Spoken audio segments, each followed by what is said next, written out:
All right, we should be live. Let's check. Yep, we are live on Twitch, and we just got the signal on YouTube. We are here. Okay. Oh, wait. Thought we were live on Twitch. Yeah, we are. Well, supposedly we are. Allegedly, we are here. Allegedly. I don't see it yet, but supposedly we are. There we are. We are live.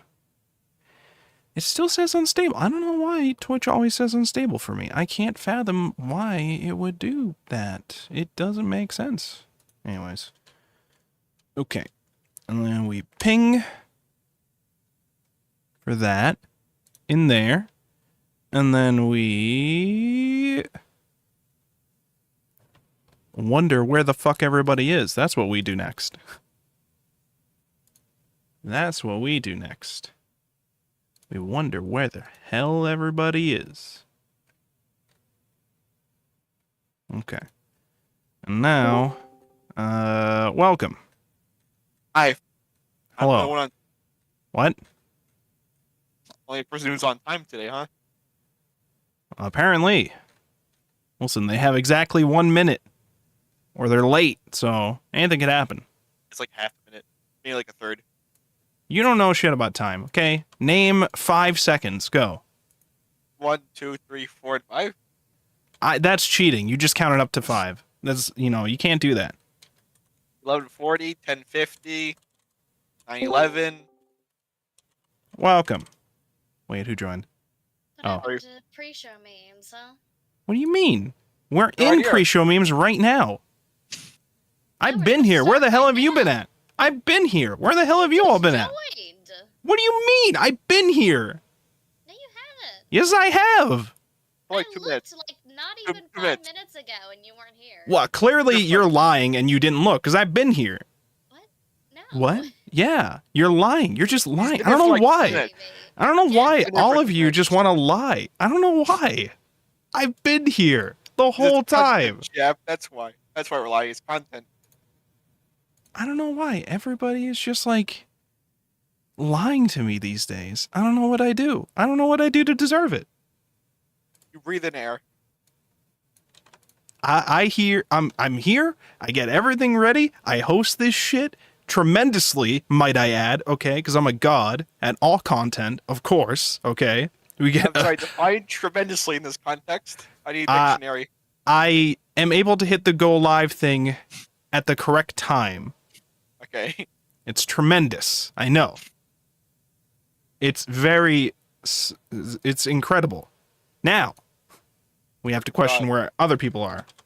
Turndo and we Friendo can. on vacation or something? Oh yeah, I think he did mention that. Wait, hold on. Let me check. It was this week, I Yeah. think. Oh, I keep trying to slip better than you. I'm my job. I'll be missing the next 2 weeks. Okay, that's fine. All right, so Turndall's on vacation. I can ping him, but he's probably not going to show up. Can't believe you doubt him like that. He hasn't showed up other than, I think, the first one. So, what do you want from me? I'm telling Miss this afterwards, okay? When he shows Am I up. wrong? What? What do you mean? You can tell him I'm saying it on there's recordings. It's here. On 4K, chat. On 4K. It's fine if he's not going to be here. I just ping just in case he wants to show up. You never know. Well, it looks like it's just going to be us 3 for this week. So, and we are past when we're supposed to start, so let me just make sure we've tweeted it out properly and did the blue skies and all that. I hit the post all. Blue sky, you cannot thread tweets, so I have to post and then reply. I can't, like, plan it all out beforehand. Post and then reply with the link.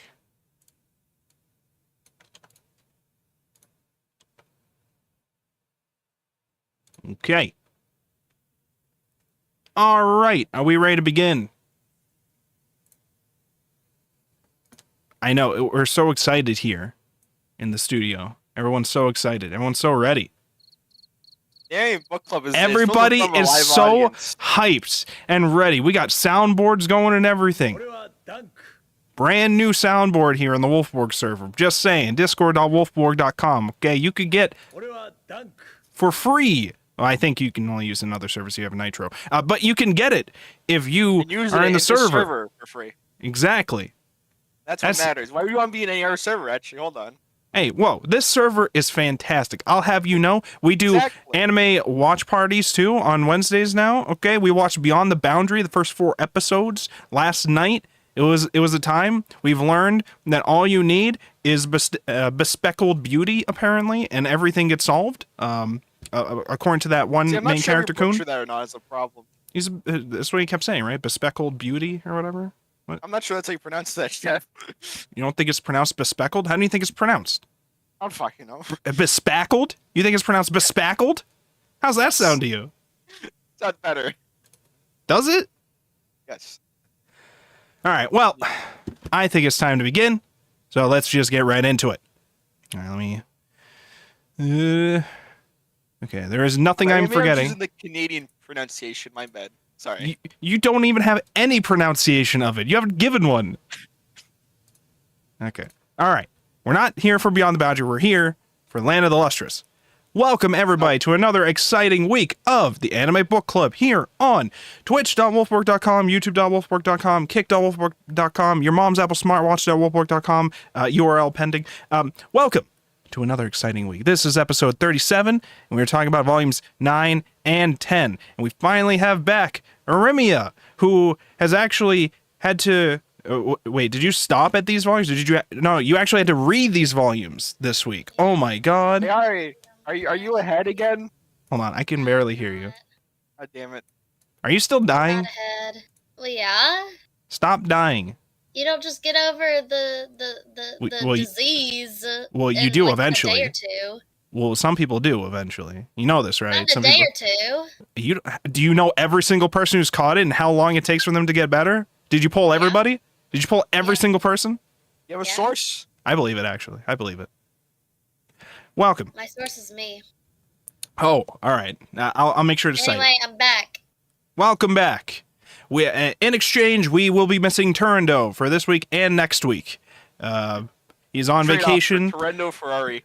Listen, he's on vacation. He will be back, I believe, for the final one, because we'll have one more stream and then the final stream and quiz thing. So, thank you everybody for showing up. Let's get started by introducing the usual cast we have here. Starting in alphabetical order, Arimia, introduce yourself. Hi, I'm Arimia. I like shonen shit. My recommendation for this month, I've already said it before, but I'm going to say it again because it's Pride Month. I think you should read the manga Our Not So Lonely Planet Travel Guide.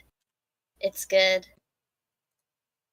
Wow, all right. Well, go check that out if you are interested. Next up, you got your favorite gem here, Chapfolfolite, a.k.a. Chaplain, a.k.a. Wolfborg, whatever you feel like calling me this week. Just don't call me a furry.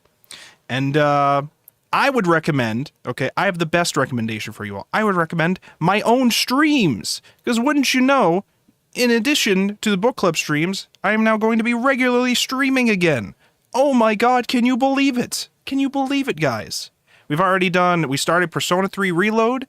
We started a visual novel yesterday called Finding Cinderella, which is very, very interesting, very cool, very great art style. I would also recommend that. That's another recommendation I would give. It's Among Us, but with amazing art. And it's also a dating sim.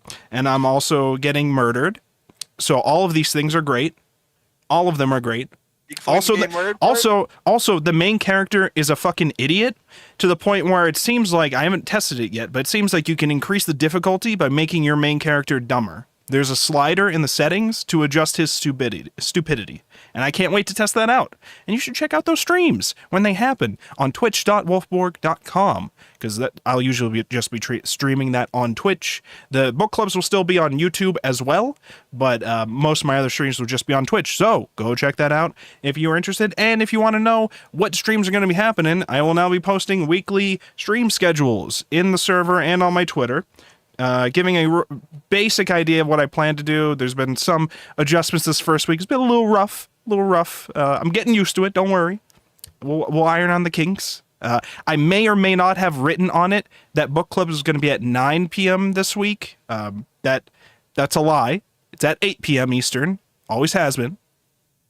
So don't believe it's lies. You know the truth. And that's me. And next up we have Shadow. Introduce yourself. All right, I'm Shaman V4. I'm going to show my channel too while I'm here because comedy, also an originality. Hey, you're loud. All right, so we're doing Yu-Gi-Oh! Monday, Wednesday, and Friday because we're like 6 cards away from being split color finally after like 11 months.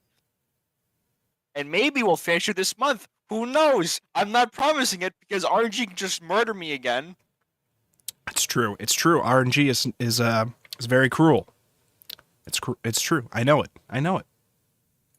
All right. Well, go check that out if you're interested in that. Thank you for that, Shadow. And now let's begin. You're welcome. Land of the Lustrous, volumes 9 and 10. Oh my fucking god. We've had... I keep saying every week so much has happened now. This series has like the past few sessions that we've been talking about it, insane levels of things have happened. Like a crazy amount of things. In this one, one, it was like we have a whole like Carnagorn freedom like transformation arc and like wedding bullshit, and then we have like Sensei becoming like not becoming Sensei anymore in some weird way, and like they don't know what to do with him, and people don't know like if they're supposed to make him pray or not, and the Lunarians are having all their like culture and fashion and everything, like all their technology and shit. We're learning all about that, and like we have a civil war between the gems happening. We predicted it would happen, and it did in fact happen in a fucking amazing way so far, I think. Oh my god. Where do we even begin? Okay.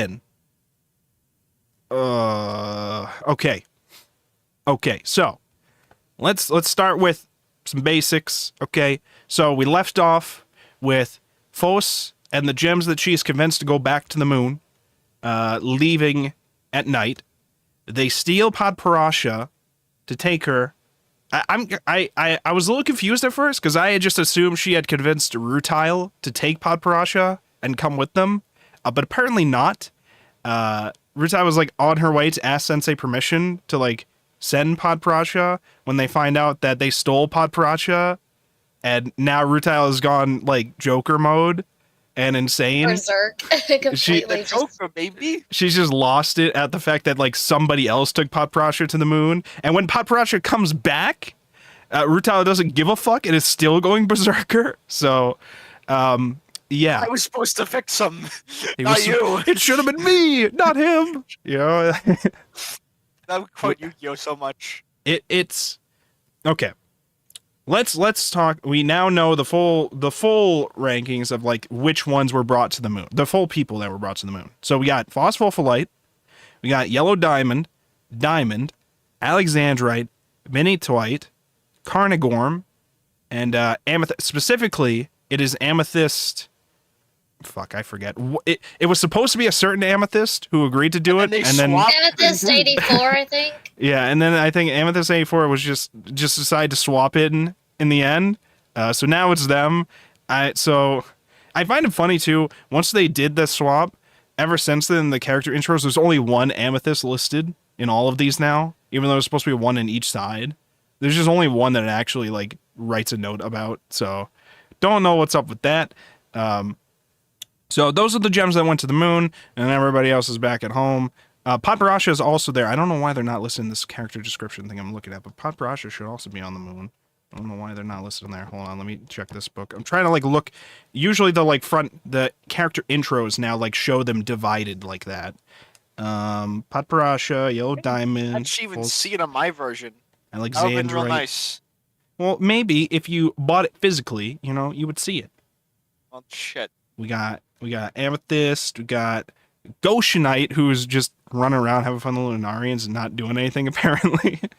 I mean, Earth.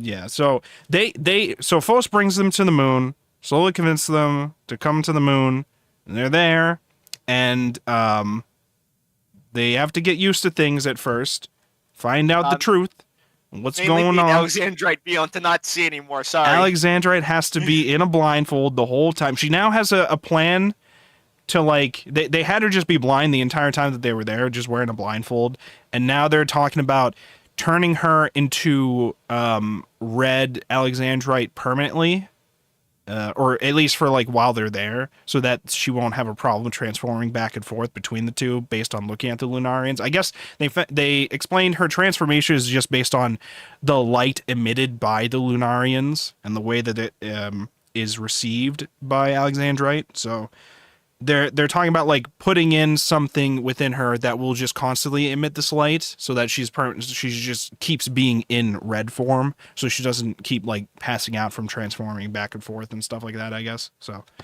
that's what's going on with Alexander. Not too much else because they're blind. Apparently they're living life pretty well up there while blindfolded though. That's kind of impressive. Pod Parasha, they got working again pretty fucking quickly once they got her up there. And she was like, she's ready to go back down and fight everybody else immediately. Rutile did not give a fuck that Pod Parasha came back. Didn't give a single fuck. I don't know if she just doesn't think that that's the real Pod Parasha and that the Lunarians are just liars and shit like that now, maybe. I don't know. Rutile's a little lost right now. It's fine. Yeah. It's fine. What did the one of the character bios just said? Rutile, hold on, let me find it. Rutile, a former doctor who has abandoned the lab coat. This is no time for work. It's no time. There's no time for it. Oh, God. Okay. We bring them in, we explain the things, and then we send a team to do, like, I don't remember if the plan was supposed to be to attack Sensei, or if it was supposed to be just to get information on what's going on down there. But they several of them went back down. A fight ensued, and developments happened. Did they? No, that was in the fight where like they poisoned people, right? No, yeah, that was. Cinnabar was in the fights because Cinnabar is now a part of like the side down there. She's more involved with the group now and is actively fighting against the Lunarian gems. And so her poison was able to poison like Pod Parasha and also Bort's hair. Bort's hair had to be cut after the fight because of the poison everywhere. So now Bort's hair is all fucked. It's just all gone. The like one big defining trait about Bort now gone.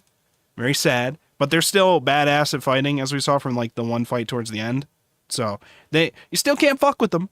They're still strong. Just because they lost their hair doesn't mean they lost their touch, you know?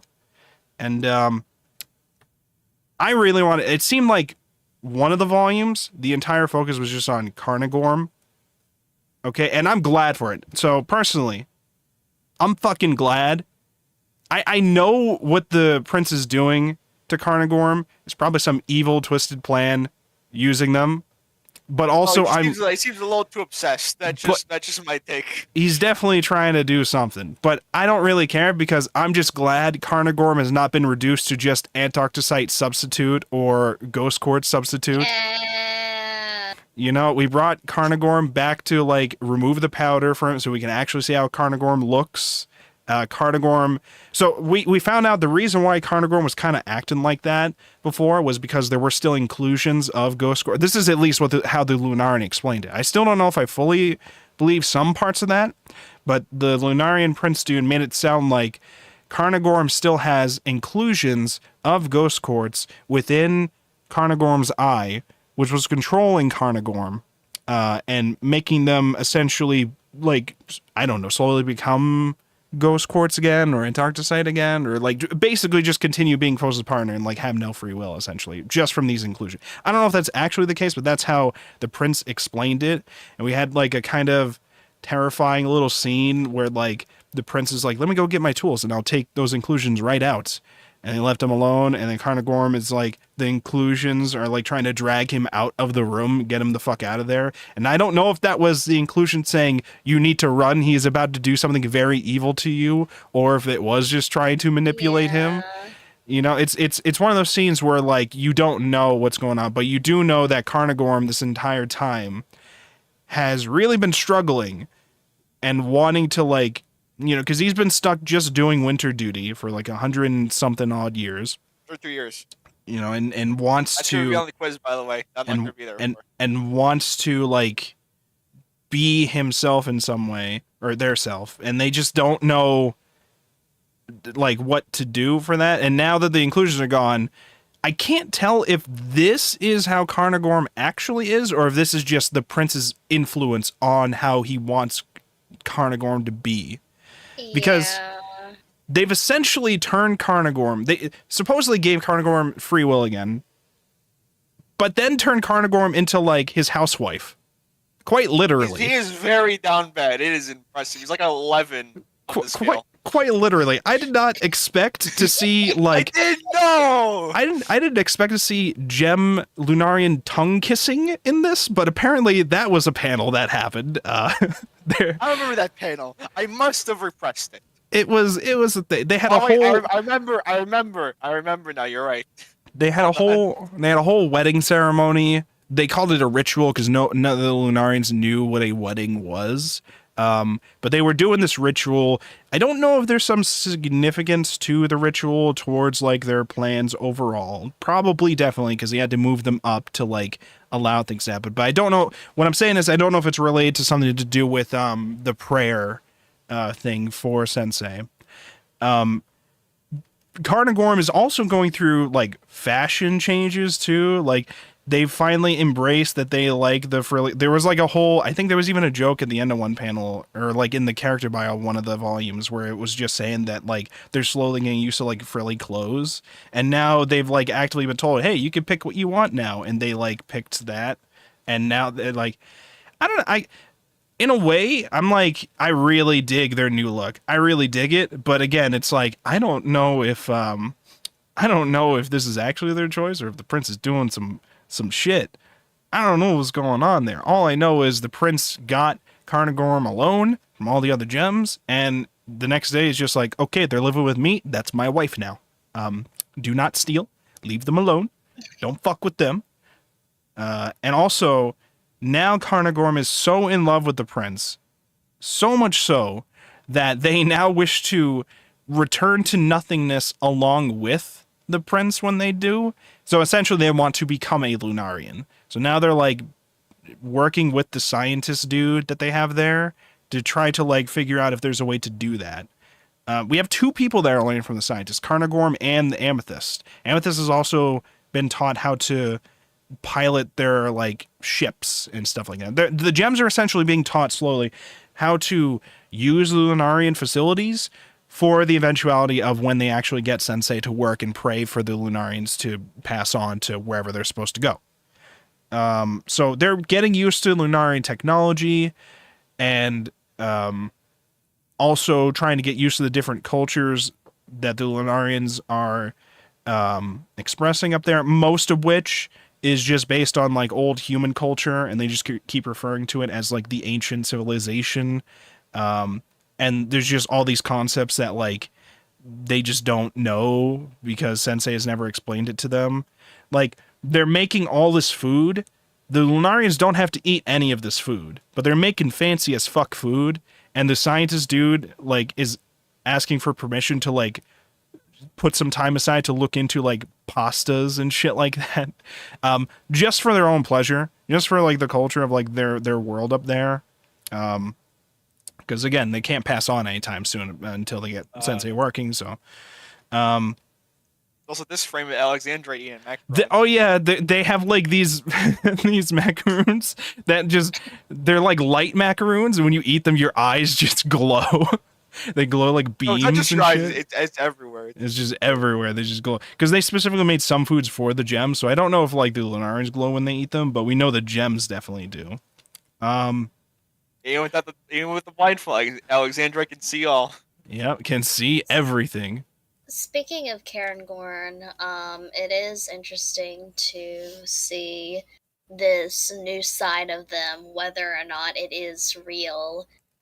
Because when you really like look back at the previous chapters, Cairngorm has basically been dragged around by False, just constantly like False pestering them to do stuff with them, to be their partner, to go do things.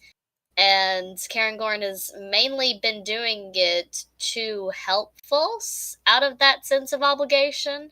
Yep. So this might really be, at least in parts, the real Cairngorm come through. I hope so. I thought it was really funny, like seeing them in one of the character bios, and it just says mega ultra super happy under them. So I'm like, you know what, that's nice if they're like actually happy and this is actually everything that they want and all that. But also, even if it is, that prince is gonna do some. He's already trying to do some, or try to a little bit, where like he was like, I have a facility for you to stay at, like alone forever or some. If I understood that right, it sounded like he, as soon as he married her, this war or whatever. it sounded like as soon as they got married, he was like, okay, you go hide forever now. I don't, and like I don't know if that was like a weird plan that he had, but like Cairngorm just basically said no to that. Fuck that. I want to become a Lunarian like you and disappear or whatever. I think because they've still had a fake arm for a while. Fake was a left arm or something, and they got the pieces of the original arm and they have it, and he gave it to Cairngorm after they got married, and they just kind of threw it in the shredder or whatever, the duster, whatever, the crusher, whatever you call it. Okay. And they're like, fuck that shit.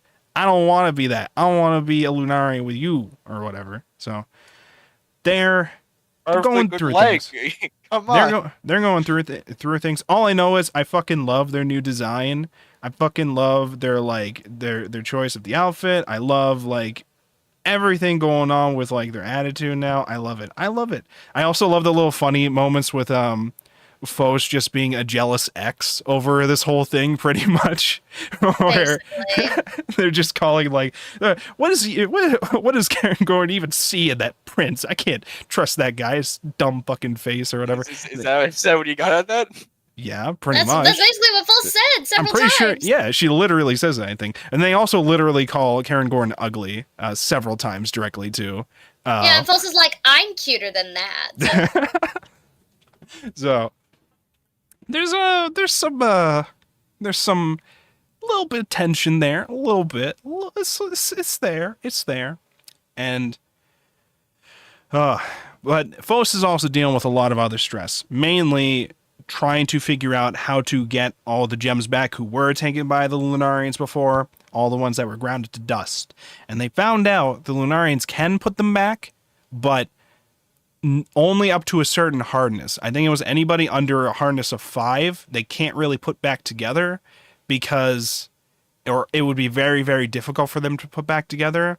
And it's because after a certain hardness, it's nearly impossible for them to collect all the dust that was taken of them or something to that effect. Like, because the whole point of their hardness levels is that it's measured based on how it would like go up against other gems of different hardnesses or whatever. So if they're already sand and any other gem is sand next to them that's harder than that, it's like grounding them up even more.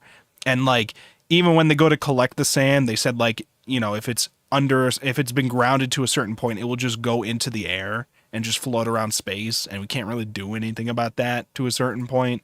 So also we now have the trouble of the snail people, the admiral, whatever the fuck they're called. Okay. The snail people, the flesh of the 3 types there or whatever, they, you know, eat the sand to like form parts of their shells, or like, you know, it's part of their structure or their body. We gotta, if we're gonna completely put some of the ones back together, we gotta get some of that back. And basically the question was asked, so do you want to kill them all? Because we kind of have to if we want to get them all back. So they were like discussing like whether or not they want to eradicate all of them and just take it all, have Fos use Fos's influence to just tell them to give it up, which apparently they would do, definitely.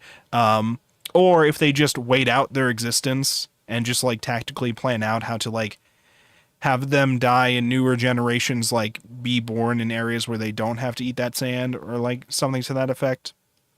So I think that's where they ended up towards in the end, like the more humane way to do it. It takes a lot longer so that they're not like, you know, genociding all the snail people, but Fos just couldn't go through with that idea. Fos was like chilling next to some of them and was like, would you give me your shell if I asked? And like immediately they were like, yeah. And then one of them a little one just comes up, tries to take it off and is like crying in pain, trying to do it, but like is definitely willing to do it. They're like, no, stop, don't do that.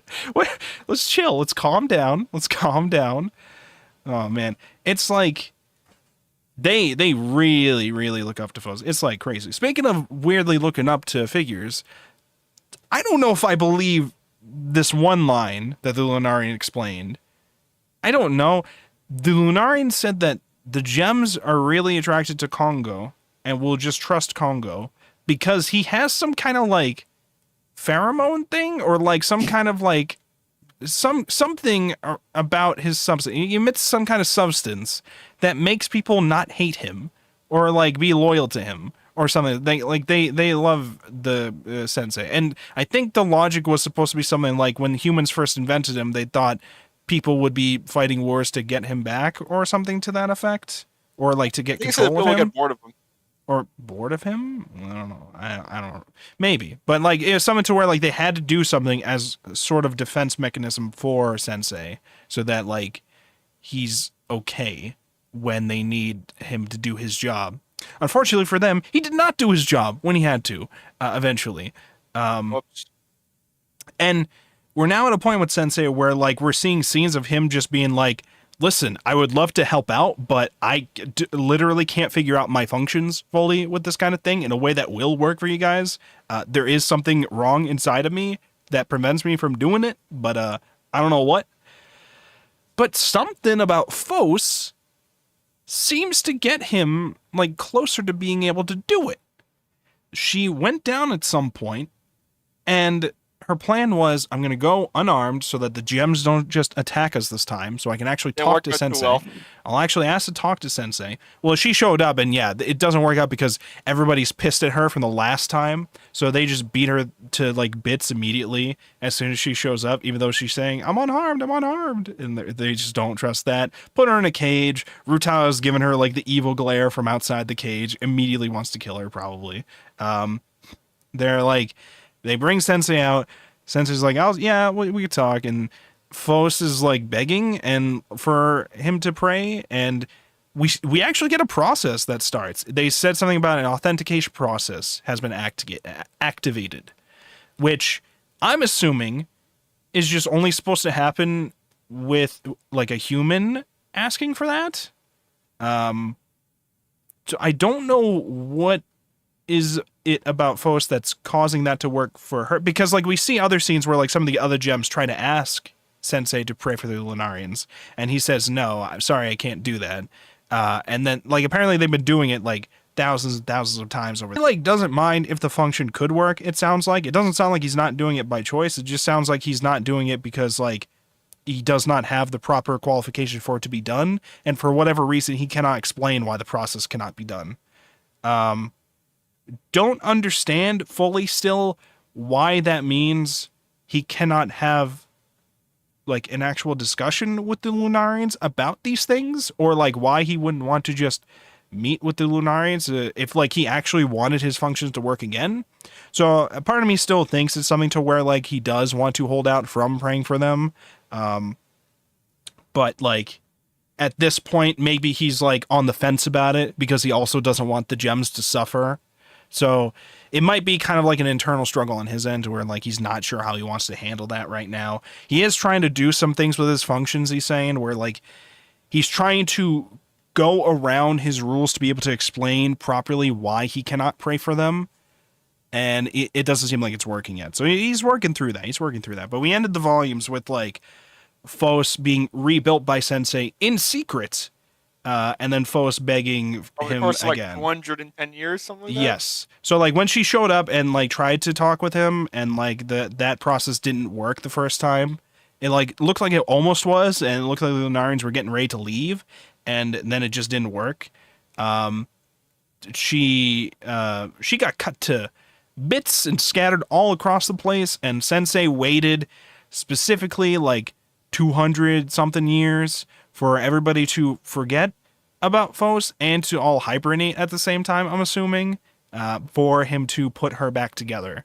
And that's where we kind of ended it, with her in like this destroyed form of herself, which is also on the cover of the next volume, which is one of the coolest fucking covers ever, I think, with how they make Phos look with this broken apart form.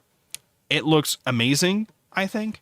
So, don't know if, I mean, we are getting close to the end now. We got 3 volumes left, so, you know, it could be, I don't know if they're going to get Sensei to start the prayer next volume, but I think we're going to get a lot more steps closer towards explaining what the fuck, why he can't do it. I think we're getting closer to that. And I'm glad we have Carnagorm on the moon, Cairngorn, living their best life, getting better, not being suicidal anymore, because we found out that they were being a little suicidal thoughts about just jumping into the ice flows during winter duty. Not great, but now they're doing funny. They say now they're doing better. But again, I don't know if it's only better for now until we find out what the prince is actually up to, because I don't trust the prince. The prince is doing something that I don't trust. But for right now, they seem okay. They seem like with taking care of the gems, I guess. The only real one it's sus about is like him and Cairngorn, because he was like pretty fast at like, all right, let's get married. Let's make a whole ceremony to the other Lunarians about this. I don't know if it's something, because they've been talking about some process to try to create a human, because if they can create a human, they can get Sensei to actually pray for them, because they can have a human, you know, make him do it. But they tried it with some of the snail people. They sent them like the snail people's criminals, and they tried to like do things to turn them human, I guess, and it didn't work. I don't know if the prince is trying something weird with this gem to where they somehow think they are going to have a human child. I don't know if that's what's going on. That's what's been going through my head, but I also can't fathom how he thinks that would work. So I have no idea. We need a snail involved too. That's the problem. That's what I'm thinking. I'm thinking it's going to be some weird combination of those 3 types. You know, you do some weird combination of them in some kind of like machine thing or whatever, some process. And once you have all 3 combined, that's a human. But I don't know how them getting married is like was supposed to be important for that, or if it was more like a political thing for showing the Lunarians that them and those gems are like chill, or like just getting the gems to trust them more through that. I don't know. But we have some time to figure all that out. We have some playing time to figure that out. Now, what do we have to say about the current mental states of some of these gems? What do we have to say about them? We got... It's all fucked. It's all fucked. It's mostly fucked on the sides that are staying on Earth. Most of the ones that are on the moon are chill. A couple of them are losing their minds. Yellow Diamond, after they went down there, had like a psychotic break over their like guilt or whatever over the situation. Podparasha, I think, is still being fixed or something from the venom that was on them. I think Diamond jumped off. Yeah, that was Yellow Diamond. Yellow Diamond years in the future, because Yellow Diamond, like 200 years later, still has not mentally recovered from one of the interactions that they had with the gems back on Earth, and Gotcha. They are now in like they've said like after all the years of them self-reflecting all that time, they are now having delusions about being a Lunarian, and so they walked off the ledge. They think they float. Yeah, they walked off the ledge because they thought they were a Lunarian, and therefore thought that they would be able to fly, because they could just float around. So it's not that Yellow Diamond is suicidal. It's more just that they were just having a delusion at the time. I thought that they were just like losing it and they were just trying to kill themselves or whatever. And Well, they're still losing it technically. well, yeah, but they weren't like actively trying to get. That was like an accident thing, which is better, not great, but better. So How is he looking too good? Okay. listen, I'm just saying, if any of these gems felt suicidal, it'd be pretty easy for them to put themselves in the grinder and just be done with it. So it's a good thing that they're not. Okay, it's a good thing. So, okay, they are still working on the process to build them back from that. They have not. Oh, actually, no, they're not anymore. I'm sorry, I got that wrong. I almost missed that first. They started the process of bringing them back from the sand, and then stopped that. And they said that in the flash forward that they have towards the end, the flash forward to 200 years later. The scientist dude mentions that they stopped that project pretty much around the time when they started it, I think. Which I think was mostly just because of the issue with the snails. They can't get that material back until they all go away. That's what I figured. Because I was like, is it that, or is it once Fos was gone, they were like, fuck that plan, let's just not do it. I was like, no, they're not going to. I think it was mainly because they were waiting on Fos to make the final decision, because Fos is kind of like a deity to those snail things, whatever they are. Yeah, because they did not directly tell the snails that was their plan. They're just kind of, right now, they're just doing that in secret, where like their next generations, they're like keeping them in like the moon's ocean, so they're away from the sand or something like that. And once the ones die out, they just take the sand stuff from them or whatever. That's what they said. They like did not directly tell them that that's what they were doing. They're just doing it slowly over time because they're eternal beings and the snail people aren't. So so that's slowly happening. The flash forward we saw a couple appearances drastically being changed, because we flash forward hundreds of years. Amethyst and Yellow Diamond looked very different. Yellow Diamond's hair is much longer. Amethyst's hair is not, how do I explain? It's like straighter than it was before, because like before it was like all braided and like not flat. Wait, how did it look before? It was like, is there no amethyst? Oh yeah, it was like Amethyst had very short hair, but then it had a braid on the side. Yeah, it was like braided and it was like all like tied up, like more circular. Whereas like the newer one is like the hair is more longer with like a tiny braid. It's not like a huge braid on the side anymore. At least for that amethyst. I don't think. Oh no, we did see a couple of the gems back at home. I don't think those ones had a big drastic change. But yeah, so it seemed like they've kind of chilled out on the Lunari attacks a lot more so down on Earth, though, since the recent events have happened, and they have some of the gems up there. Which is why everybody feels safe just going to hibernation while Sensei's awake. So that's kind of where things stand with that. We got a whole ass romance arc in the middle of this between the prince and Cairngorm, and we even they go on a date and they make it a very, very, very, very public date. They like stream it on like live TV that they have there on the moon for everybody to watch, their like reality TV show of them going on to the roller coasters. Moon TV. I thought that was like they just recorded it. That's what I assumed. Like they had a whole film studio just following around, and then they were playing the recording for them. I don't. Either way, I thought it was funny when they were like, look, Goshadites behind them on the roller coaster too, and like, look at that. They're like not listening to Fos explain, hey, shit's kind of fucked.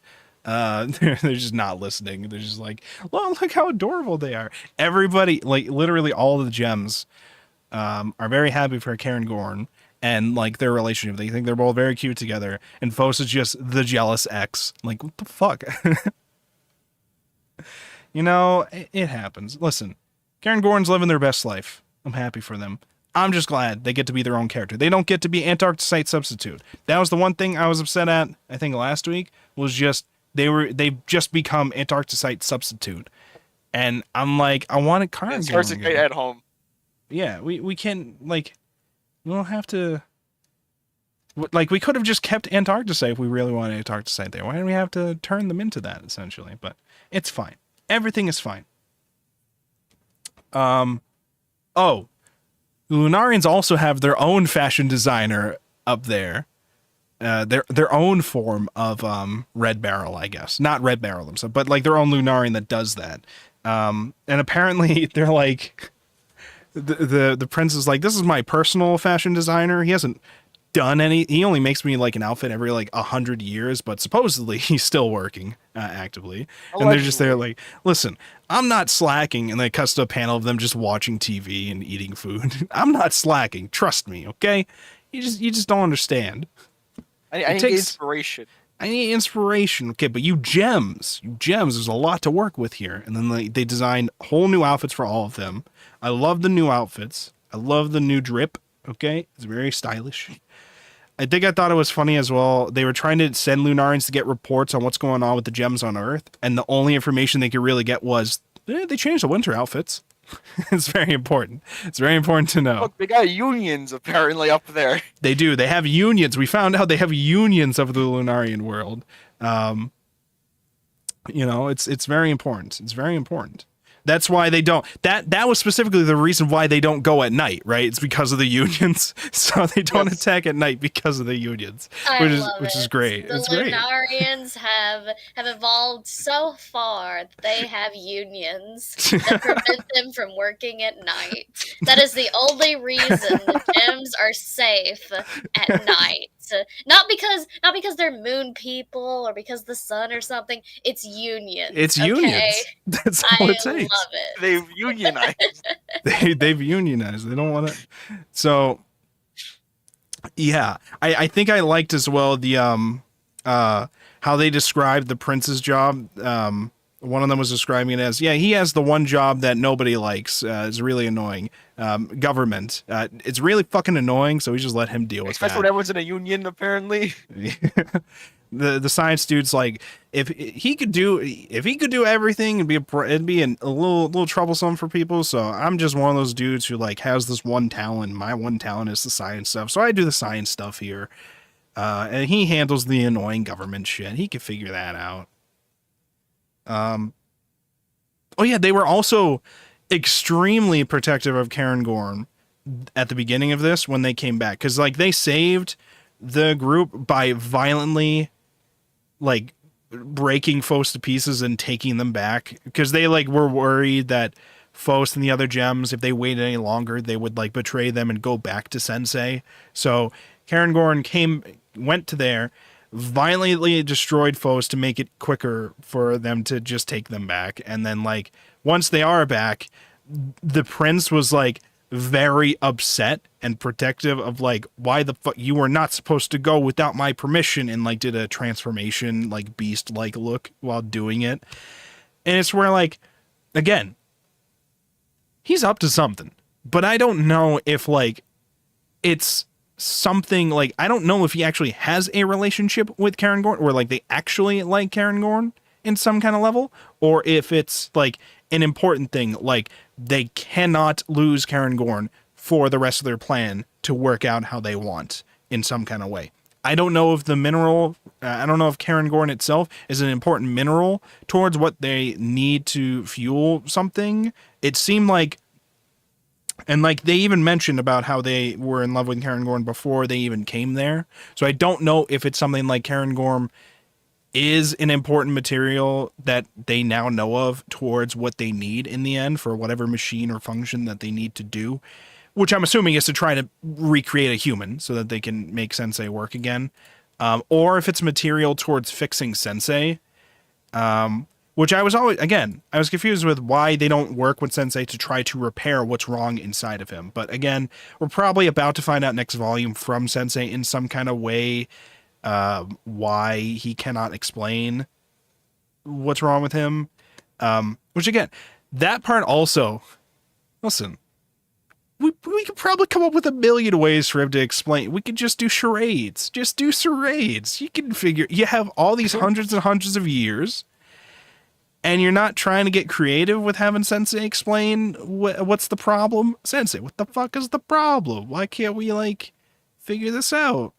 Like, I feel like they could have tried, but maybe it's just the people on Earth are just under the influence of the pheromones and are not thinking to try that. I don't know. But if the pheromones are even real, I don't even know if they're real. That might be propaganda bullshit from the Lunarians. Propaganda. I mean, it could be. It definitely sounds like it. You all trust him because he's got pheromones that make you trust him. Like, come on. What? I don't know. I don't know. Meanwhile, the prince will make you love him by performing sketchy surgery on you to remove certain inclusions, you know? And again, that's another thing where we don't know if that was actually a good thing or if that's an evil thing, a part of his plan. I don't know, but it's very interesting, very, I'm amazed with these developments in the story. I am like super duper invested. It is so cool to learn about the Lunarian culture stuff now and all the different like both like dramatic bits of what's happening between all of them up there and the comedic bits between both the gems, the Lunarians, and the snail people. It's so good. It's so good. I don't know. I mean, I almost said Netflix. I don't think it was a Netflix version. The like anime, it did show Lunarians for like the fights, and it's also supposed to be 3D CG. I don't know how they would handle the Lunarian like moon world, because it's supposed to be like a morphing like world constantly. But at times it also seems like a very like clean, structured, like I don't know, like palaces kind of deal and like boxes and squares. I don't know how that would be handled, but it would be very interesting to see that handled and to like to see them like do the whole wedding ceremony scene, which by the way, I thought we were going to like lead up to the wedding ceremony. We like immediately, they were like, there's going to be a ritual. It's so good. And then we just jumped to the ritual. We jumped to the wedding. And bro, that wedding dress, holy fuck, that like dress was taking up like a whole ass city, I think, with how big it was. It was insane. It was insane. Bro, they party up there. They fucking party up on the moon, I gotta say. Okay. What else do we got? What are we hoping for? What are our thoughts here? What are we thinking? Anything? Do we have any thoughts? What do we want? So we know we sort of know things that we want to happen. I want to know where do we think Carnagorm ultimately like ends up? Do we think they're gonna be okay, or do we think something terrible is going to happen to them? Probably I don't soon. think any of these gems, Lunarians, whatever, are gonna be okay. Everything's probably right in true. tragedy. It's gonna be great. Listen, that's, it might be the case. I listen, the one thing I will say, everybody being grounded up into sand, I don't know if they're eternal beings, even if they're grounded to sand, even if they're under a certain hardness, they could eventually be put back together. They could. Oh, I thought you were about to say that they're still like conscious. No, I wasn't going to say that. They're not. I mean, in a way, but like in a way, they technically would, but not like to the extent that you would actually call it life or whatever. I would imagine. So it's something to where like you could like eventually put them back together if given enough time, and eventually like do the technology. Which if we have eternal beings like the gems or like the Lunarians, then you can figure it out eventually. But you have to have them to be alive to do it. And we know the gems can be grounded up into the sand, and then you can't really do anything. The Lunarians are stuck there until Sensei prays for them. So if they're stuck there until Sensei prays for them, there's like potential for them to just build them themselves up again if they felt like it, like once everything's done. Like if all the gems were somehow grounded to sand, they could build them back together years later if they had to. I don't know if they would want to. I think it's an important correlation. Whatever happens to Sensei decides what happens to like everything else. I don't know if we ever get to a point where Sensei is like destroyed, because we've had a whole thing explained that he's like one of the hardest like materials, or made out of one of the hardest materials. And so they can't really destroy him. And I mean, even though Phos was like ready to destroy him as soon as possible to bring back Antarcticite or like something related to Antarctica, they were about to have a meltdown over it until Patrasha forehead flicked her into her body being destroyed because just that powerful, and Phos is just that weak. So, and then they were just like, that's fucking stupid. You don't break Sensei, because then the Lunarians have no reason to help us, because they will never pass on. So why the fuck would they care? So if you break Sensei, everything's fucked. Don't do it. It's a bad idea. And yeah, it is a bad idea. Don't bother doing it. But I also don't know how long Sensei can function for, because we don't fully understand how he works. Maybe he is powered by the sun. I don't know. But he definitely has something weird going on with his body where he has to like sleep more often than the others. And when he sleeps for a long time. And probably has something to do with like battery cycles. Maybe he's solar powered, but it'd be to a weaker degree than the gems are. And so, you know, he would have to sleep more often maybe. And now that he's trying to do these functions to try to figure out certain things towards like what he should do about the situation, I don't know if that's going to have a big impact on that too. But like right now it's about him trying to talk it out with Phos, I guess. And Phos is looking not great with that last panel. Phos is looking all sorts of fucked up. You know, being broken apart and finally put back together and like looking very body horror gem-ish. Don't know. In vague like Attack on Titan character, man. Yeah, true. And I wonder if with the alloy stuff, if like she's going to try to stick the alloy within Sensei and like I don't know, try to fix him or possess him or something like that through the ally through his body. But I also don't know if that's even physically possible with like the rest of Sensei's body, because like they don't really touch Sensei that much, mostly because they were worried because of like the hardnesses of the gems. If you're touching another gem of a different hardness directly, it could break them. And with Sensei being like, as far as they know, the strongest, they didn't before. Then they found out he can just touch them regularly. He just kind of kept that from them for reasons. So it might be possible that they like try to like corrupt him, I guess. Or like, I say corrupt, but really it's just trying to like possess him or like try to put the alloy inside of him to fix something or something. I don't know, because like right now she's in a state where like she's barely a solid form. There's like pieces of her solid gem form that are there, but most of it is like the gross like alloy stuff making her look real deformed. So I don't know if she's about to try something, but she did try to get him to start praying again immediately. And so he's lighting up again. Things are happening. So will the Lunarians finally get the prayers that they've always been looking for? I don't know. But let's talk briefly about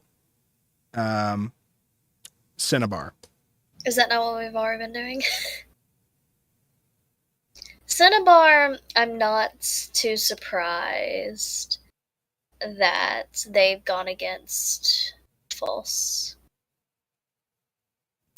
I'm not really surprised by it. Right. Yeah, it's been how long you still haven't found that goddamn job? What the fuck? Well, so like it's also a point where like we know that like again, we brought this up before about like how they were like, you're supposed to look for a job for me, and she's like, I have a job for you, and then she's like, but that doesn't sound fun. You said it would be fun. It's like, well, shit. All right, never mind. And it's like, well, you could have just asked me to be your partner. Never mind. Though. See you in 100 years. Yeah, see you in 100 years. But like when she did finally come back, it was like, come to the moon with me. We're going to betray Sensei, and she's like, no, fuck you. I would feel bad for him. Again, brings up the question of, is Cinnabar just influenced by the quote-unquote pheromones that may or may not exist, or do they actually care to an extent, or what's going on with that?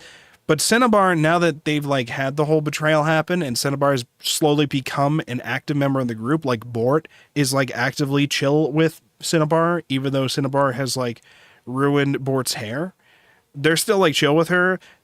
Bort being Bort, it's probably just because like Cinnabar is good at battle, so they're like fine with that because they're like very good in battle. like very effective. So it's probably something like that with that. But like the whole group, like Sensei's actively inviting her to like be closer to them, to like have meetings and stuff.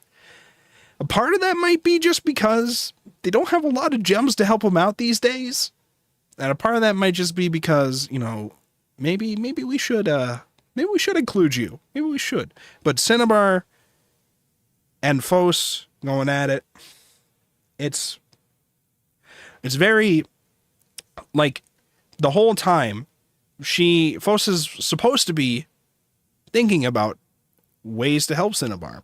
We have definitely not been thinking about Cinnabar for like a while, probably. I don't think Fos has paid mind to Cinnabar except when Cinnabar was attacking like Pot Parasha and shit, probably. Like, I don't even remember in that scene if Fos even recognizes that was Cinnabar doing that. I don't even remember. But, yeah. Cinnabar wanting to fight, or Cinnabar versus Fos. Listen, I don't know how that fight even goes at this point. You might think to yourself, the poison, the like mercury or whatever, will be effective against Fos. I don't know if it does shit to the alloy. I don't know if that will do anything to the alloy.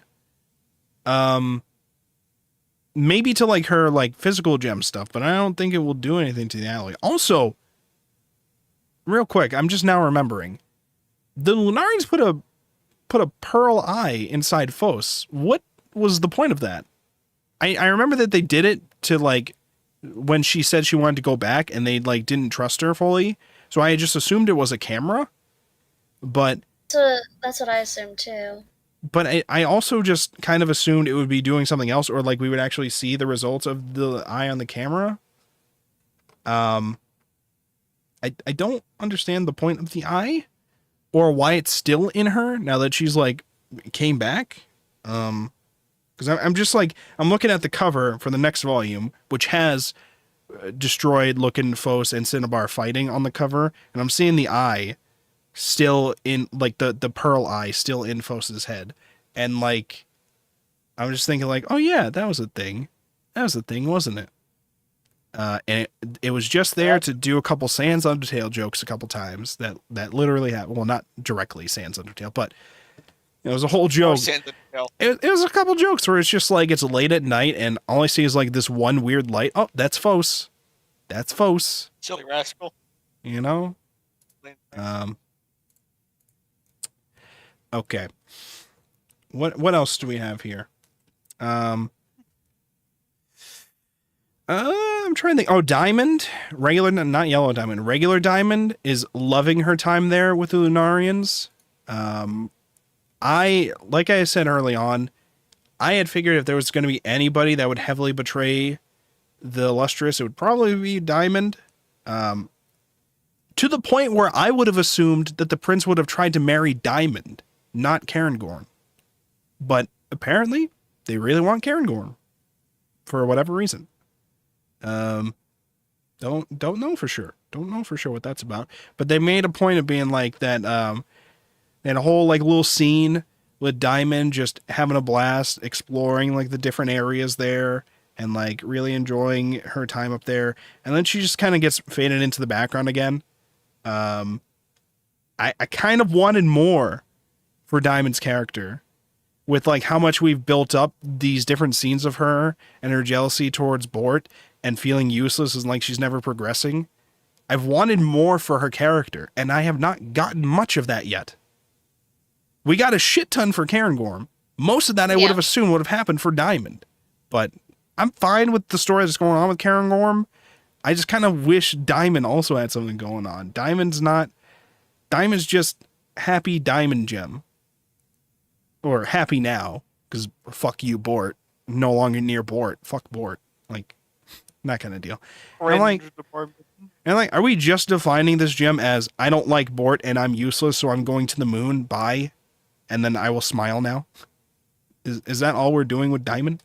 So that's one of my hopes for these last 3 volumes. I hope we get some much more interesting development for Diamond. I don't know in what way. And I also don't know if we would have enough time for it to be done well.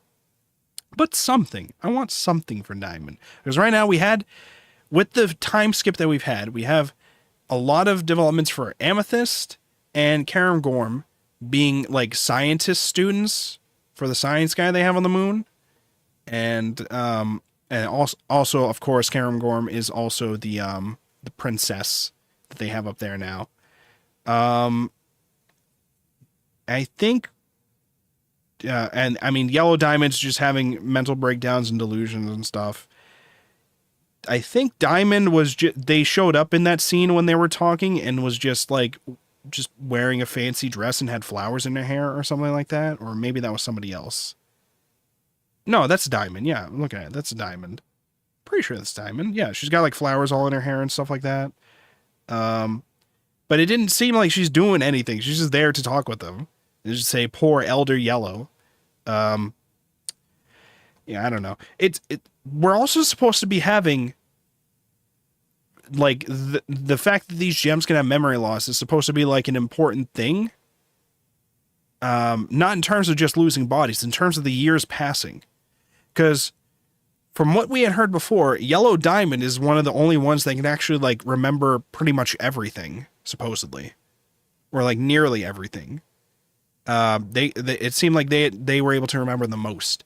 Whereas the other gems, they will like, if something happened 100 years ago, they're not going to remember that shit. Which is why Sensei waited so long before he could put Phos back together. And I don't know if that's ever like playing an important role other than to just do one weird scene thing. Like, I don't think Sensei had to wait until they were all forgot about Phos to put her back together. I don't think he had to do that. Pretty sure he could have found a way to just do it in secret. I think that was more a way to like just have a time skip where we could have the Lunarian gems like see their progression and stuff. I think that was more a way to do that rather than he had to wait so long, I get that. I'm just here like we could have also done the time skip for a number of other reasons maybe. Like it took him that long to find the pieces of her. But it was That's not. That's also how I interpret it too. Like it took him that long to find the pieces of her, but also like it's more to show like the time skip, I guess. Well, I'm interested to see how different some of these other gems are going to be after the time skip.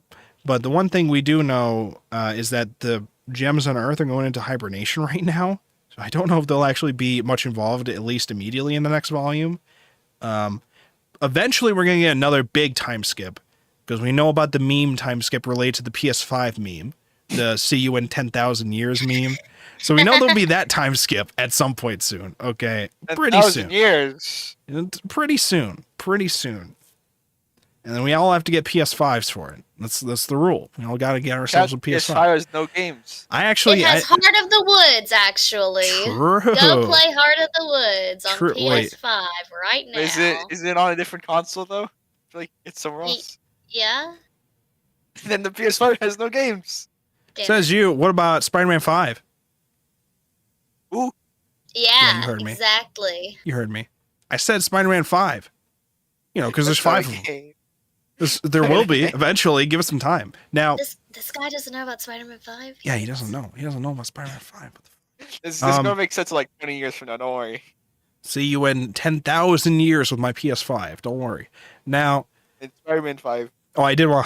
My Switch. I went to go use my Switch last night. It had an error on it, and when I tried to restart it, it is just stuck on the Nintendo logo. I had to buy a new one because when I looked it up, everyone said, "Yeah, if this happens, it's fucked. Just buy a new one." So I am getting a new Switch. Which I'm only bringing up because I think it's funny that I'm not getting a PS5. I'm getting a Switch again because my old Switch is now broken. So, the Switch 2 is coming out soon, right?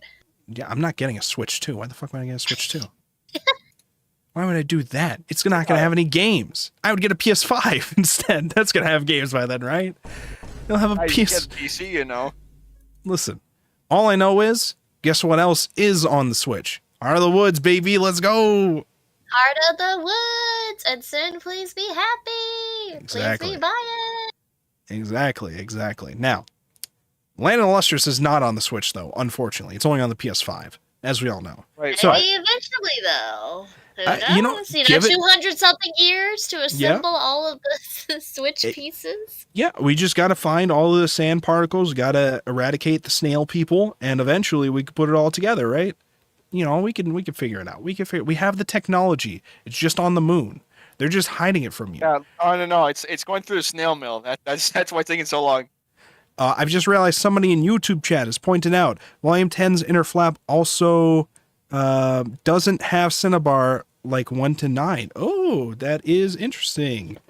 And let me just check to make sure, because it makes sense to me. Because I do remember the extended art, as we've said before, the extended art of all the covers has Cinnabar hidden on the covers, but you just don't see them on the regular cover. In the Japanese covers, you could from like if you open the flaps or whatever, and they're getting further and further away each volume.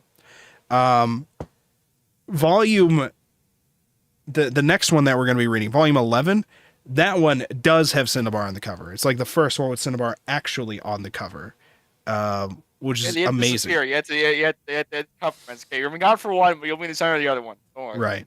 I do want to talk about the covers briefly of these two volumes for this week. Also, I want to talk about the YouTube comments that were left on the last videos. Don't let me forget about that. Don't let me forget that. Okay, but first of all, real quick. First of all, real quick. Volume 9 of Land of the Lustrous, that cover. Okay, we got Vols in her new Lunarian drip, which looks sick, with the lapis head and the golden arms. But we are basically not Vols anymore, except for like maybe her chest. But I do think because you're bringing up the eye thing. I do think that is more part of every single piece of Vols is being replaced. Yeah. Even like the pieces we thought were like somewhat intact or like already like, it's all like that's Lapis's head, so like it shouldn't need to be replaced. But like every single piece that was Vols is being changed, even the clothing now. Yep.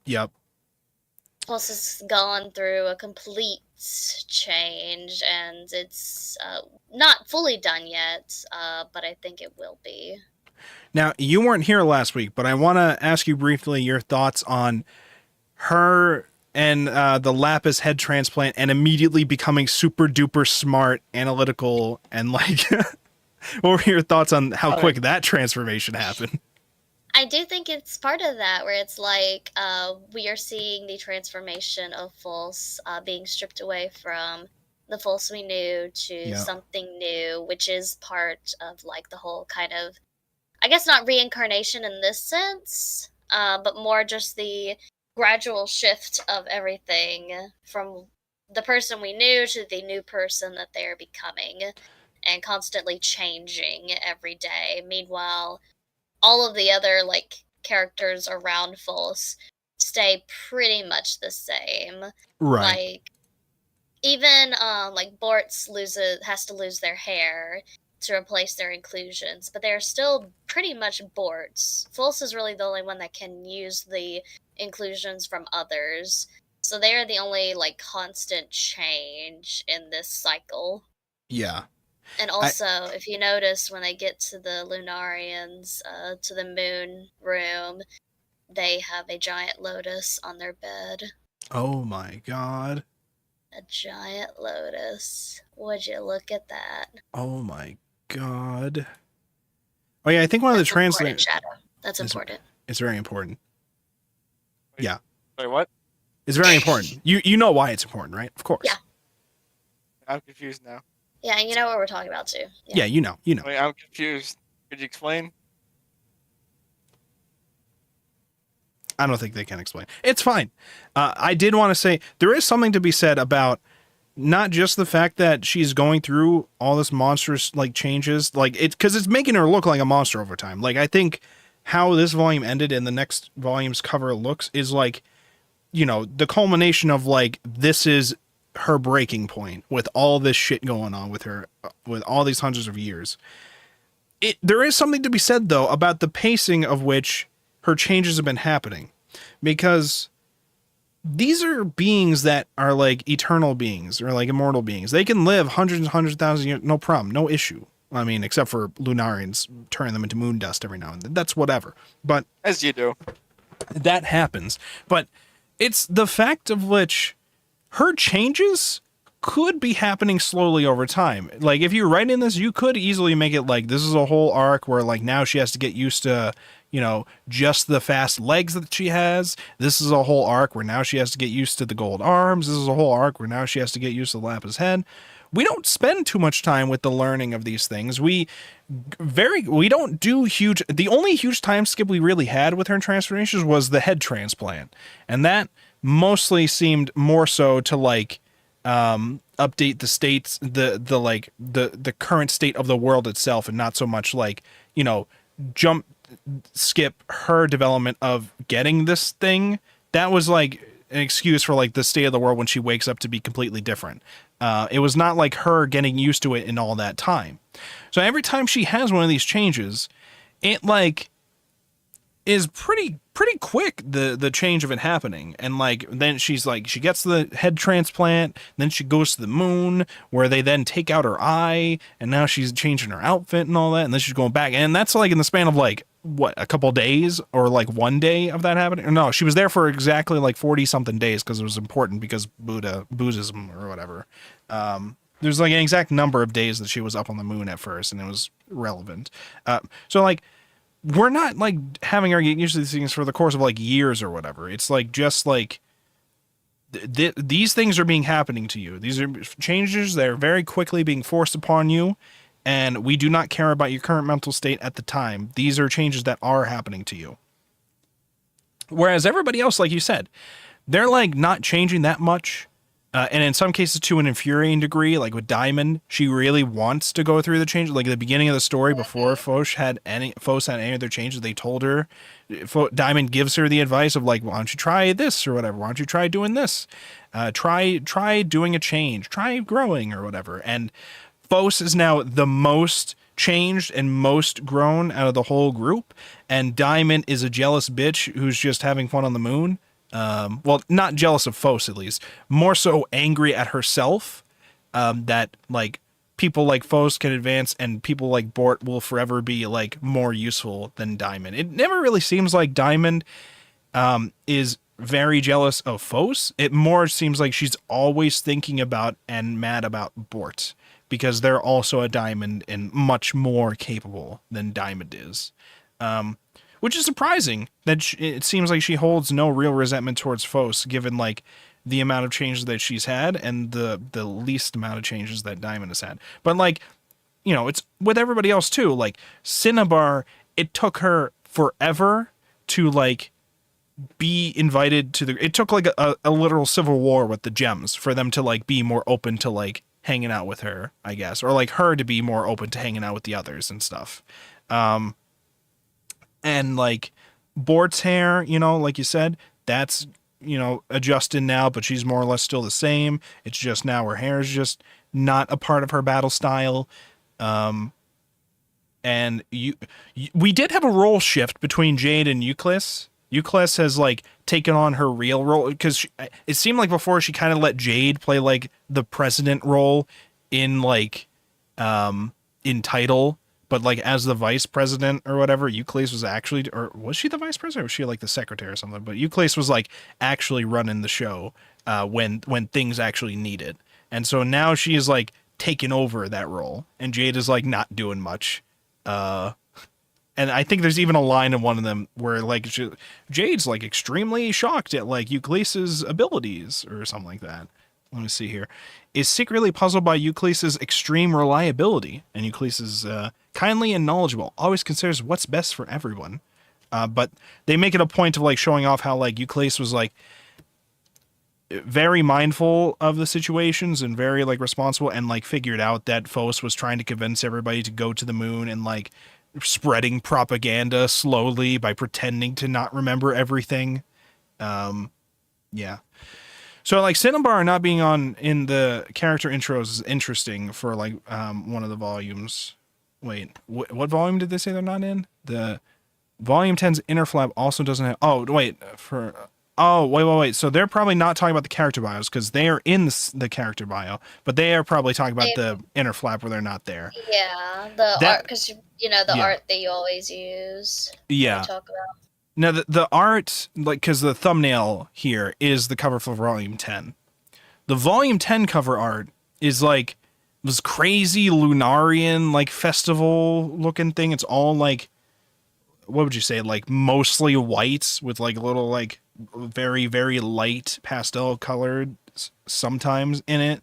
And it's like a mixture of like pretty color, like when you're looking at the physical volume, maybe on the thumbnail it looks a little like more colorful because that's how it looks in the digital like cover that I found of it. But like when you're looking at the actual cover, it's like mostly washed out with it, which makes it look really cool. And I did kind of wonder where they would put Cinnabar on it. It makes me wonder if Cinnabar's not on it thematically, or if they're not on there because they just didn't know how to put them on there. Because it seems like, from what I remember, I think it's... What does the extended art look like? Because I know on the actual cover, I pretty much think you only see the ones that are on the moon on here. I don't think you see any of the gems that are down on Earth on this cover. Which makes me wonder, maybe that's the factor of it, or if it's a factor of like, maybe they are there, but on the extended art, which I haven't looked at in a while and paid attention to. But I do really enjoy the Volume 10 cover, and the Volume 9 cover is mostly just like, I think that it's just Phos on one side, Jade and Euclid on the other side, showing like a distance between the gems, and I think on the other side of it, you could see like the other gems also. Like yellow diamond, Paparasha. So pretty much, I'm guessing in the extended art, you see the different sides on each side of the rest of the art. So it's interesting covers. Now, I will also bring up, before I forget, the YouTube comments that we've gotten. Okay, we got 2 YouTube comments from a while ago that I do want to mention. One of which I screen capped to put in here at some point. This was on when we were talking about volumes 5 and 6. This is from Demetis Brown. And they said, little clarification / info on the meme pages, the bonus memes, I'm assuming. Podparasha doesn't wake up frequently. It's been 231 years since the last time. Rutai was just saying she'd wake up early sometimes to work on her. And the Volume 6 strip about Euclid's hair changing was probably a little gag included by Ichikawa after fans pointed out her accidentally drawing Yuke's hair reversed in some chapters. Which totally makes sense. I didn't catch that, but that had happened where like they just got it wrong or whatever. But it's nice that like the author just included it as like a bonus meme there. Don't know if that also confirms that like that's a thing that actually happens or if it's just a joke. And it's just never a thing that happens, but it's a nice little funny thing to be like, oopsie, deal with it if I do that, hee. The other comment we got was from last week's stream for volume 7 and 8. It's from Yellow Dragon 101, and it says, found and watched these today. Hoseki no Kuni is my favorite manga. Was reading it monthly, quote, since 2018, and it's the only series I fully own. It's hard to believe that it's actually over and we're not just in another hiatus. Best gems are Obsidian and Red Barrel. Thank you so much for your comments.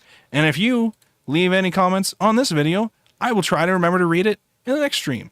Or if you leave comments on other stuff, I'll try to remember to do that because it's nice that we get comments about these things. I'm glad you guys are here to enjoy the Land of the Lustrous manga discussions as well. I did notice that some of these stream VODs have gotten more views more quickly than some of the other ones. It's still not a lot because a lot of people don't like watching Twitch streams or YouTube streams of these kind of things, even if they are VODs. But they're there if people do want to see them. And these ones seem to get more than some of the other ones typically do, which is great. It's great to see that Hoseki no Kuni fans are really like enjoying the discussions and like jumping into like listening on them. So thank you for that. Thank you. Now, what else do we have? Do we have anything else to say? Any predictions that we want to make? What are some predictions? Shadow, what do you think is going to happen? Too bad. Everyone's gonna die. Everybody? Even me? Yes, especially you. Even I me? said everyone. What? That's not true. I'm not going to die. I can't die. I'm getting a PS5. I Gotta get PS5. You have PS5 in hell, chap. I can't die until the PS5 has games on it. Okay, I can't do it. They'll have it in hell. Don't worry. No, I don't know. I don't know if that's true. Look, Shane is making the first PS5 game. Okay, hold on. Let him cook. The bonus memes. Almost forgot the bonus. I mean, the bonus memes these days are like mostly just small little quick gags. We had. That's why it's a bonus meme. Yeah, but these ones are like less interesting, I think, in my mind. Like one of them is like they started. Okay, so this might be a translation difference between the version I'm reading and the version you guys are reading. A couple of the younger gems started calling Sensei, who was also referred to as Kongo, in the official version. They started referring to him as Connie, as like a cutesy little name to call Sensei. And so the joke with one of the joke panels is about some of the gems trying to call him that, and that some of the gems are not mentally ready to do that. Yeah, and ours, because he's adamant, or adamantite, Yeah. they called him, like, Atomy. Atomy. They do that. They do basically what you're saying. Atomy, yeah. I guess They better give than him a calling him little Adderall, so... I was just trying to think of what other like ad names you could do, or like what Adam? Did they call him Adam as one version? Because like I don't know. There's the joke in our panel was the official translation is that like they're calling him Connie. One of them can't do it, and they say try calling him just Congo, and then they just look at them, the other gem, and say Congo, and then they call him Sense Koli. They like combine Sensei and something else, which there's like a translation reason why it's translated like that. Okay, we got a translation note. Sense Koili. Unable to call, I'm going to read this directly, okay? Unable to call Kongo by anything less formal than Sensei, Zircon ends up combining Sensei, Kongo, and Connie, or Konchan, into Senko-chan, which may put the Japanese reader in a mind of a cute little stick or coil of incense, senko, possibly of the insect-repelling variety, because another translation note is that the Lunarians are all named after bugs. Well, most of them are named after bugs. You got cicada, you had, what was the other one? Bee, literal bee. The main one's what? Acmea? Yeah, Acmea. I don't know what that is. What is Acmea? Let's see. Let's look it up here. I'm assuming it's some kind of bug. Let's see. What the fuck? Acmea. AECHMEA. Bug. I'm gonna look up bug. Let's see. Wait, I think that's a flower. I don't think that one's a bug. I'm gonna look on the wiki and see. Lustrous. Because it might like say Ekumea. Ekumea is how you're supposed to pronounce it in the Japanese thing, apparently. Let's see. Bug? Or insect? No. Okay, so maybe his name is not inspired by it. Oh, trivia. Okay. Akamea is a genus of the botanical family. I'm not even going to attempt to pronounce this flower name, which includes plants such as pineapples. The name comes from the Greek blah, blah, blah, meaning a spear, which may refer to the spears the Lunarians used to attack the gems. Akamea's true name, Yama, was revealed. Oh, okay, never mind. Don't worry about that. Okay, so. Wait, did I finish reading that note about Senkoili? Yeah, it was just it was a weird like thing. The translator attempted to recollect the effect by using the name Senkoili, which hopefully sounds like incense coil or something to that effect. I don't know. Oh yeah, we also had Sensei's full name get revealed, which also has a long ass translator note, like a whole ass page of translator notes for this, which is kind of fucking insane. I don't even know if I should read it all, but like it's combining like several things. It's combining Buddhism.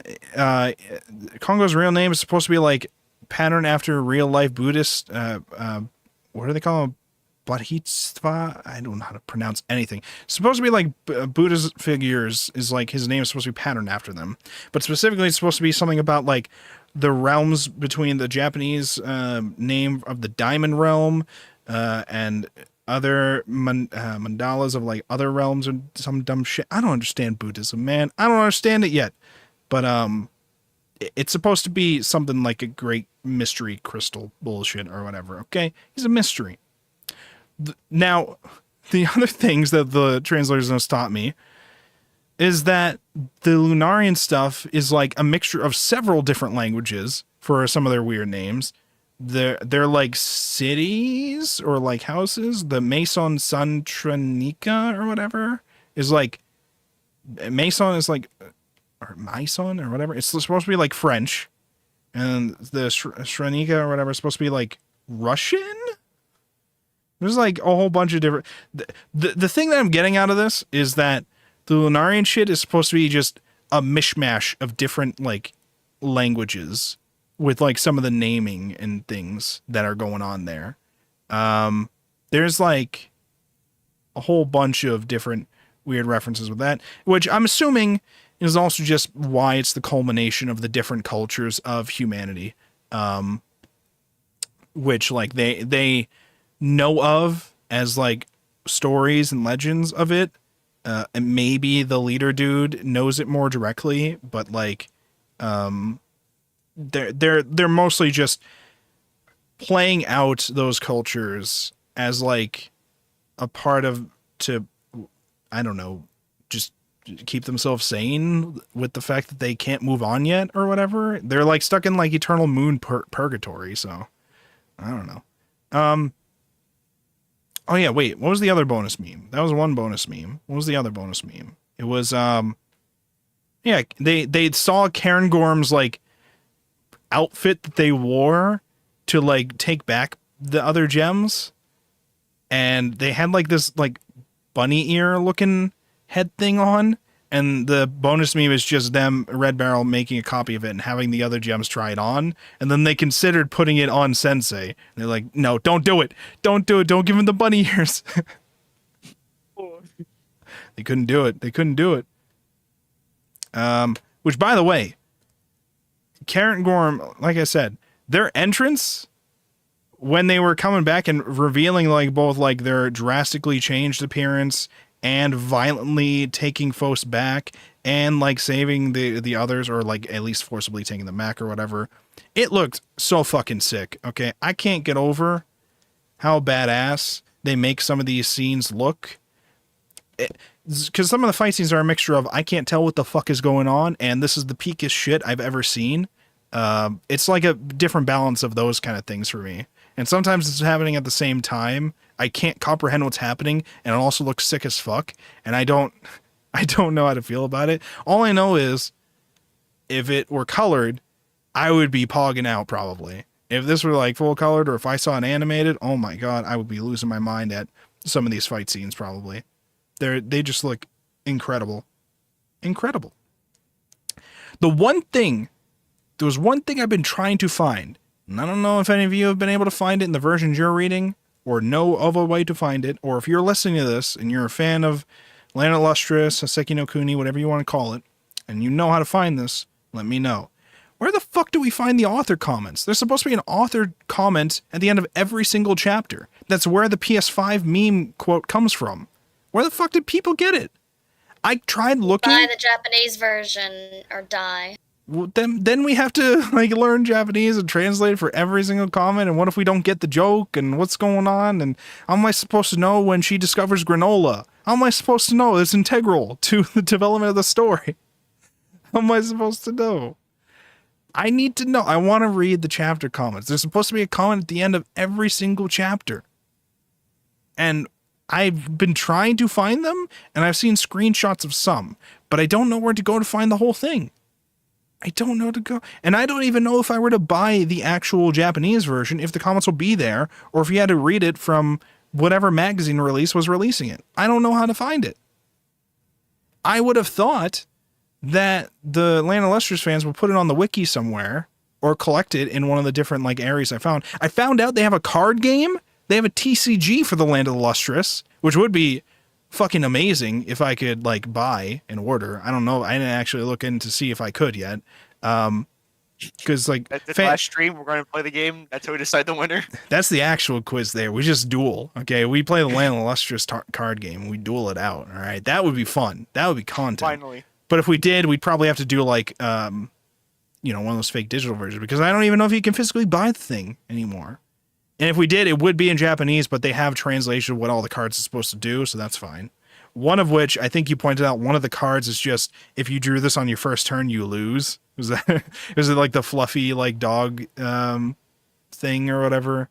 And it said something like, if you draw this turn 1, you lose, which is amazing. So that would be interesting to look into. But the one thing I would say as a challenge for anybody listening to this who would love to help out with these things, help us find out, where can I read the chapter comments? I want to read the chapter comments. We're 79 chapters in. I want to read them. I want to find out when the author discovers granola. I want to find it out. All right. Well, I think we've pretty much covered most of these things. Is there anything we want to point out about like character bio memes? Any interesting things about those? Carnagorm, formerly on winter duty. There is a reason behind the furrowed brows. Alexandrite, split personality. Diamond, adorable, adapts easily to new environments. I don't know. They had, I think this is one of the first cases where I see where like there's a gem in one of the character intro pages that just does not have a character intro with her. On like volume 9, there's like a gem next to Cinnabar, which I'm assuming is obsidian? I can't tell. I don't remember. But there's like a purple-haired looking gem next to Cinnabar, and she does not have a bio next to her. So I don't know what that's about. But also, Congo is not in the bio for volume 9. I don't remember if he's on there for volume 10. Probably not. Let's see. He is not on the intro for volume 10. So Sensei's just fucking gone from these character bios, okay? We don't need to know about him anymore. He's not there. Sorry, who again? Exactly. That's exactly right, Shadow. You did it. Where the gems are busy having a civil war. We don't need to have the Sensei here for the Civil War. Which, by the way, he has said he was not meant to take on the leader role. So now he's like, I don't need to be your leader anymore. You guys can handle things. I'll just be more of a support role now, because that's what I'm supposed to be. So you guys do your thing, essentially. So, well, what's gonna happen to Sensei? And what's gonna happen to us, the reader? What's gonna happen to Fos mentally? What's gonna happen to Cinnabar? And definitely what's gonna happen to Carnagorm? Carangorm? What's gonna happen to the princess? Apparently, they're the princess now. They're the stay-at-home Lunarian wife. They've become the stay-at-home Lunarian wife. Well, I'd say that, but really they're the scientists now. They're a scientist princess on the moon. Which, good for them. Good for them. But I'm going to be... The only thing that I want at this point, I want Diamond to get development. Please, do something with Diamond. Please, please. I understand everything else with the other gems is going on with them. I'm also excited for. But I want some more for Diamond. I want more. I want, like, Diamond on Diamond, like, revenge fight where, like, I want Bort versus Diamond in some weird way, and for like something emotional to happen. I want it. I want something. Please give me it. Give me something. That's one thing I want. That's pretty much it. All right. Well, I think we've pretty much covered about everything we can for these 2 volumes. Is there anything we want to say before we wrap up the stream? Any last things from anybody here? Wow, exciting. Okay, well, I guess we'll just wrap it up here. We will be meeting next week still. It will be... Wait, what's next week's date? Is the 13th. Is that a holiday? No, that's... Wait, when is... There's a holiday coming up, right? What's the holiday? Wait. 4th of July? No, the fucking Juneteenth. When's Juneteenth? That's the 19th. Oh. Okay. That's the 19th. All right, I understand.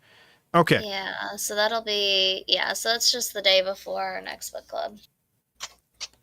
All right. So, we'll be meeting next week on the 13th, 8 o'clock. Don't listen to any schedule that I accidentally post that might say 9 o'clock. Don't listen to it. It's a liar, okay? It's always 8 o'clock, at least for now, until if we eventually decide to reschedule things, which may be a discussion that we have to have in the future, because a few people have expressed never being able to attend for various reasons due to schedules. I don't know. Yeah, I know 9's like exactly, like if it was an hour later, they'd be fine. Yeah, I don't know if someone to where, like, if we move times. That's cope. That's a lie. Don't let. It's, you know, I don't know though. Yeah, exactly. I don't know. We'd have to talk with them. There'd have to be discussions about these things. We can move these times. I'm open to moving these times, but you know, I guess so I don't care. If it's not Sunday, I'm fine. If it's not Sunday, you're fine. Okay. Well, we can work all this out in the Discords and figure things out with people. But, you know, I'm available most days. I say most because I know most Fridays I'm not available. But okay, we don't have to go through it all right now, but we'll figure it out. So, but for now, and probably until the end of this series at least, we will still be meeting Thursdays at 8 o'clock. So we will see you next week for volumes 11 and 12. The last 2 officially released volumes until we get to the final one. The final volume. So we'll be reading 11 and 12, which should go until... what chapter? Let me check my pinned thing here. That goes until chapter 98. So we're going to be reading chapters 80 to 98. So if you would like to read up in time for our discussions, then you can read up to there. And then you can either watch the stream, join in on the discussions, or whatever you want to do. But whatever you do, make sure you like the video if you're on YouTube, follow us if you're on Twitch, subscribe if you're on YouTube. You can also subscribe if you're on Twitch. It costs you money, but that's your choice to do. I'm not your parent. You can do whatever you want. But I will say, if you are a Twitch viewer, we will be regularly streaming. I will not be streaming tomorrow night unless my game night with the boys tomorrow ends early, which it might. We're supposed to be playing a new game called Dune Imperium. It's some version of a Dune board. We played a couple in the past, but this is a newer one, so I'm the rules guy, so they have me learn all the rules and explain to them. So depending on how that game goes, it might end at a certain time, and if I'm home early enough, I might stream more Finding Cinderella maybe, because I feel like even though it feels like I've barely scratched the surface of it, it also kind of feels like we're close to finishing it almost, because like now that I understand how the game works, I don't think it will take that long to play through the rest of it, but it depends. I don't know what goes on with it, so that's something I might do. I'm also planning programming streams. I didn't have programming streams planned this week on the schedule, but they could always happen. They could. So there's opportunities for it. And Sunday, so I might not be around Saturday because I'm hanging out with Aztec. Aztec is actually coming here, so we're going to be hanging out. But I might stream Saturday night, depending. It all depends. But Sunday, I'm definitely streaming. We'll be streaming the anime nights again. I started it last week, and we're doing it again this week. So we're going to be going it at Sunday. We're going to look through all of the Steam pages on there. All of the Steam pages tagged anime in the past week that have come out, except for ones that are only demos. We look at officially released new stuff, and hopefully Goku will save us from the bad stuff that shows up that you're not supposed to see, which there's a fucking lot of these days. I won't lie to you guys. There's a lot of them. There's a lot of them, and most of them are AI. It's not fun out here. It's not fun. But some of the ones we find are good. So, So check that if you're interested. Twitch.wolfborg.com, YouTube.wolfborg.com, Kick.wolfborg.com, all the things. And we will see you guys next week. Goodbye, everybody. Goodbye, stream. Goodbye, stream.